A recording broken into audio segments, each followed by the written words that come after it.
em baş heval guhdarên hêja û bi xêrî hatin xeleka Meynû. Xeleka Meynû bi navê Kurtbûna dengdêran. Waneya me îro ser Kurtbûna dengdêran. Kengî û çima tîpên me dengdêr kurt dibin. Em ê binin xala yekem. Tîpa î û tîpa ê. Î, ê. Eger berî tîpa ye werin, kurt dibin û dibin ı. Çima ji ber ku ye tîpeke nîv dengdêr e. Lewra wana kurt dike. Ka em binin gor mînak.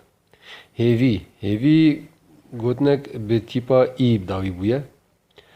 Hinaka ku me veqetandek lê zêde kir, tîpa ayê. Li gorî xeleka Meynû a çûyî me got du tîpên dengdêr di zaravayê kurmancî de tune du hevdû werin.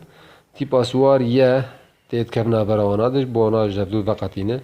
Di vê dekê de rewşek merde dikeve. Tîpa î berî tîpa ye hat wê kurt bibe. Bi hêviya me. Heman rewş masî, masiyê sor. Rê, rêya gund. Dê, diya min. Xala duyem, dema ku ı, û berî we werin, kurt dibin û dibin ı. Wek mînak, du dibe duwemîn. Rû, rûyê min. Niha wekî tîbînî ki mirov kar carê li şûna tîpa we, tîpa ye bikarbîne. Her du tîpê siwar in. Her du tîpê keljantinê ne.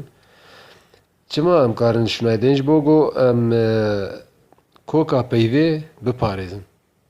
Wek mînak du me tîpa we bikar anî dibe duwemîn, me ı kurt kir, me kir ı.